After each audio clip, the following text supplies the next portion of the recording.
Hi అండి, ఎలా ఉన్నారు? ఈరోజు సండే కదా అని ఏం కూర వండుకుందాంరా అని మా పిల్లలిద్దరిని అడిగితే వాళ్ళు ఏం కూర చెప్పారో తెలుసా అండి? చేపలు మామిడికాయ పులుసు ఉండమ్మా, చాలా బాగుంటుంది కదా అనేసి అన్నారు. సరే, పిల్లలు అంత ముద్దుగా అడిగేసరికి మనం ఐస్ అయిపోయామంటే నమ్మరండి. వెంటనే వెళ్ళి మా వారి దగ్గరికి, మీరు వెళ్ళి బజార్ వెళ్ళి చేపలు మామిడికాయ తీసుకురండి, పిల్లలు అడిగారు అని అనగానే ఆయన కూడా పాపం ఏమీ మాట్లాడకుండా వెంటనే బజార్ వెళ్ళిపోయారండి.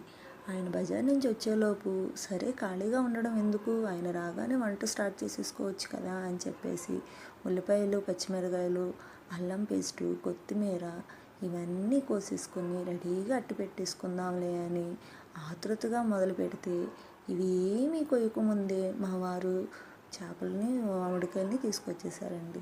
సరే, ఇంకా చేసేదేముంది, అన్నీ కలిపి ఒకసారి ప్రిపేర్ చేసుకోవచ్చులే అని చెప్పేసి చేప ముక్కలన్నీ శుభ్రంగా క్లీన్ చేసుకుని పక్కన పెట్టుకున్నాను.